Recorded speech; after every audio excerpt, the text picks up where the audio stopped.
If you ever find yourself camping deep in the forests of northern Oregon, listen carefully, because what happened to us should never have been possible. 5 of us left the city that Friday afternoon. We were looking for nothing more than a quiet weekend, a campfire, a few drinks, some time away from civilization. None of us knew that only one of us would ever leave that forest. And even then, I don't think I truly escaped. The drive took almost 5 hours. The further we went, the fewer cars we saw. Eventually, the pavement disappeared. The road became gravel, then dirt. Then, nothing more than 2 tire tracks cutting through endless trees. Tyler laughed and said, "If we get lost out here, no one's ever going to find us." We all laughed. I still remember that, because it was the last time any of us felt safe. We reached the clearing just before sunset. It was beautiful. Tall pine trees, fresh air, not another person for miles. We unpacked our tents, started a fire. Everything felt perfect, until Sarah suddenly stopped talking. She kept staring behind me. I turned around. There was nothing there. Or at least, that's what I thought. The forest became strangely quiet. No birds, no insects, no wind. It was the kind of silence that makes your heart beat louder. Every few minutes, someone would glance toward the trees. It felt like we weren't alone anymore, like something was standing just beyond the tree line, watching us, waiting for us to notice. It wasn't until later, when we looked through the photos we'd taken, that we saw it. Standing between the trees, far behind our camp, too tall to be a person. Its skin looked almost gray. Its arms hung far below its knees. And although the image was blurry, one thing was perfectly clear. It was smiling. Jake wanted to leave. Tyler laughed at him. Then Megan pointed deeper into the woods. There was a narrow path, almost completely hidden by overgrown bushes. It looked old, like nobody had walked there in years. For some reason, we followed it. After nearly 20 minutes, the trees opened, and there it was, an old wooden house, rotting, silent, completely surrounded by forest.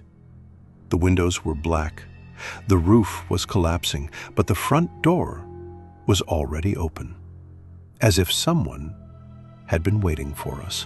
After nearly 20 minutes, the trees opened, and there it was, an old wooden house, rotting, silent, completely surrounded by forest. The windows were black. The roof was collapsing. But the front door was already open, as if someone had been waiting for us. Every instinct told us to leave. Instead, we walked inside. The smell hit us immediately. Dust, rot, wet wood. The floor creaked beneath every step. Our flashlights barely reached the end of the hallway. And then we heard something. Scratch, scratch, scratch. The scratching wasn't coming from outside. It was inside the walls, moving slowly, following us. Whenever we stopped, it stopped. Whenever we walked, it moved again, like the house itself was alive. Jake raised his flashlight toward the second floor. For just a second, I saw something move. Not quickly, not like an animal. It leaned forward, just enough to let us know It had been watching us the entire time. Nobody spoke. Nobody breathed. The creature stepped into the light. It was impossibly tall. Its skin looked stretched over bone. Its black eyes never blinked. And that smile looked almost human. Almost. Nobody moved.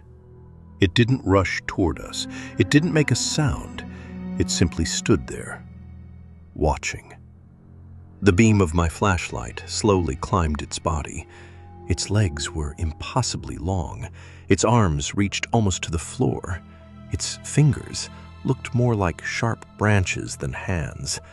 Its skin was pale gray, so thin that every rib was visible beneath it. Its face looked almost human, almost, until I noticed the mouth. It stretched far wider than it should have, filled with crooked yellow teeth, and its eyes were completely black, not dark brown, not shadowed, black, like two empty holes staring straight through us.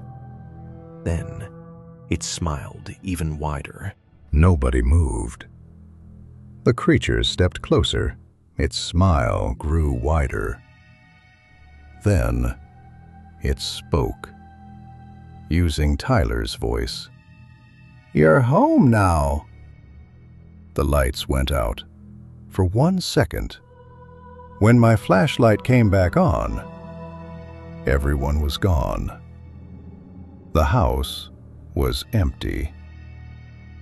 The police searched those woods for weeks. They found our truck, our tents, our phones, but they never found us. If you ever see an old house deep in the forest, don't go inside, because it isn't abandoned. It's waiting. And once it sees your face, it never lets you leave.